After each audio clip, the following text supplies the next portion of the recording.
afternoon, everyone. This is Tony from her Homestead Skills, and it is the 3rd of January. So hopefully everyone has had an awesome Christmas and New Year's Day. Mark decided to do what, a tradition that he has started up and tries to follow through every year, and that's to have a turkey on New Year's Day as well. So he did that, which is nice, which means that we don't cook for the next 3 or 4 days. We just have leftovers, and no issue with that at all. And speaking of food, he has mentioned that some of my vinaigrettes were a little bit on the vinegary side and not hot enough. So, okay, well, we can remedy that. I can certainly make it hotter, and I could make it less vinegary. And to make it less vinegary tasting, you do not cut down on the vinegar, because if you cut down on the vinegar, you will potentially make it unsafe. So you have to have at least 50% vinegar and 50% water, and in most recipes call for even greater than 50% vinegar, but I tend to use the 7% pickling vinegar, so I don't want to overly vinegar it. Apparently I'm still doing that. Apparently it still tastes a little too vinegary for his taste. So I suggested that there's one other option that I can do, and that is to there is a way that you can cut down on the vinegar bite, on the acidic bite, and that is to add some sugar, which is the same thing that you do with a tomato sauce. When it's too acidic, you add sugar, or in my case, we add a sweet carrot. When it's cooked, all the sweetness comes out of the carrot, but in a vinaigrette, it does not. So you have to add sugar in order to sweeten it.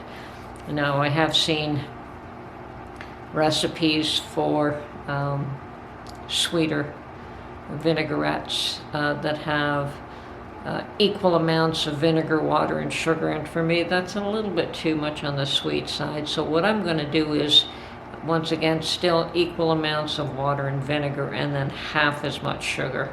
So that will, and I'll taste that, and if I find that it's still too acidic, I might add a bit more. But my intent right now is to do 50% water and vinegar, and only half of that again with the sugar. And then of course I'll add spices. I'm going to add garlic, and I'm going to make him some hot vinaigrettes. I'm not very fussy on hot foods, but he likes them. So since this is being made for his taste, I'm going to add some hot peppers to these. And maybe I'm only going to do a very small batch to see how he likes it. And I may do one small jar, just maybe a jam jar size for me without the hot peppers. But we'll see how much produce I have and see what we end up with. But this is mainly for his taste, so if I only get a couple of full jars, it'll be just for him. Okay, so here we go. Okay, so what I'm going to do here is cut this cauliflower into very small florets, and then we're going to wash and salt them.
Okay, and we're going to add some carrots to this.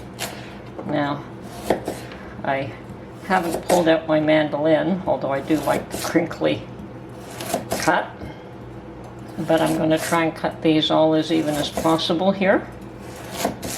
And add a few carrots to this cauliflower that I've cut up.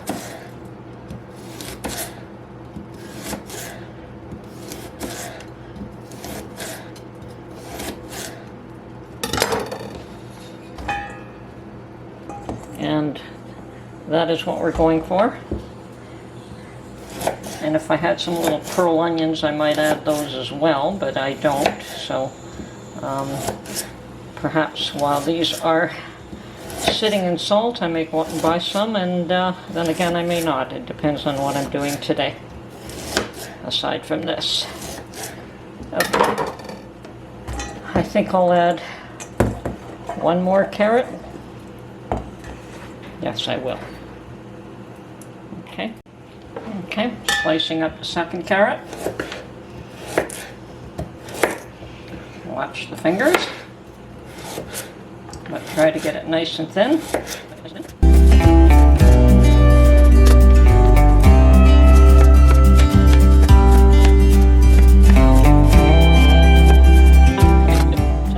So now we're just going to give this a good wash. Okay, and now we're just going to salt these. And I've probably got a couple of tablespoons of salt.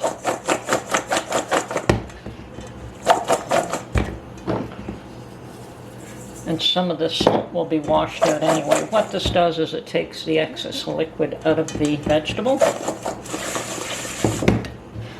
And I'm just going to cover this up now and leave it for a couple of hours, and then we'll come back. And actually what I'm going to do is rinse it off a bit as well. Okay, so now I'm going to prepare my brine, and I've got my pickling vinegar, which is 7% acidic. And this is only a small quantity, so I'm hoping if I go with 2 cups and 2 cups, so 4 cups of liquid and 1 cup of sugar, that there'll be enough brine. And I think that that should be more than enough brine. I should probably have some left over at this rate, but that's fine. So I'm gonna put this to boil. And I'm gonna add 1 cup of sugar, and then I'm going to keep the sugar handy in case I want to add more. I am going to taste this myself to see if it cuts the bite of the vinegar as much as I'm hoping it will. Okay. Okay, so I'm going to add, I'm going to start off with 2 jars. I believe 2 will be enough, but if it isn't, we'll make up another one. And I've got 2 cloves of garlic for each one. It might be a little overkill, but it's not for me. And I've pulled out the chili peppers. And I'm going to add, $1/4 teaspoon to each jar.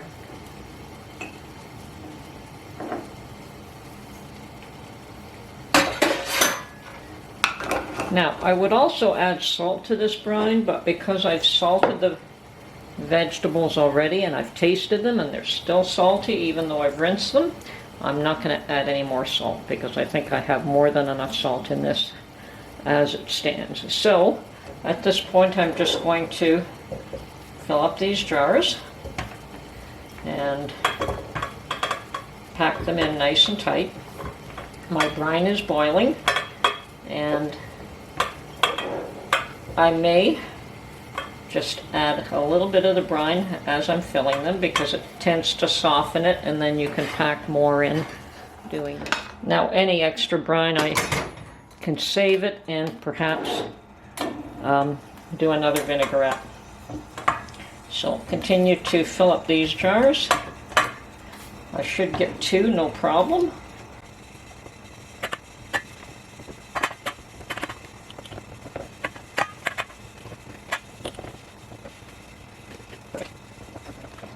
And yes, the heat from the brine does soften the vegetables up a little bit. So, should be able to get them all in. Give them a minute here to soften up a bit more. And I'm going to get a chopstick and try to remove any air bubbles in this.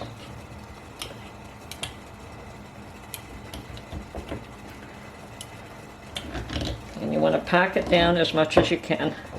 As you can see, there is definitely room there.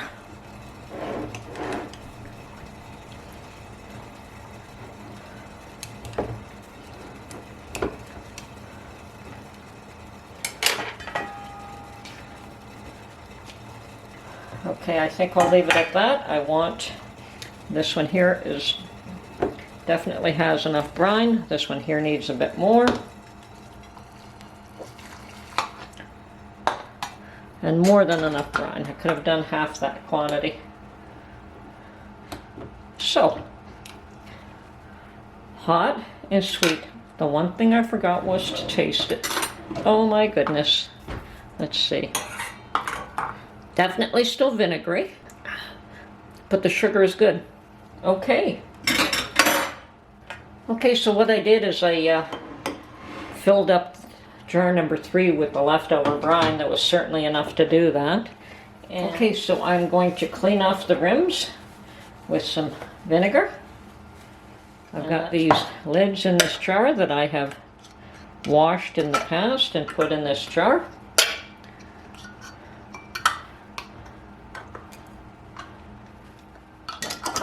And yes, I am going to process the brine and just put it aside, label it as brine, and if I ever need it next time, it'll be ready.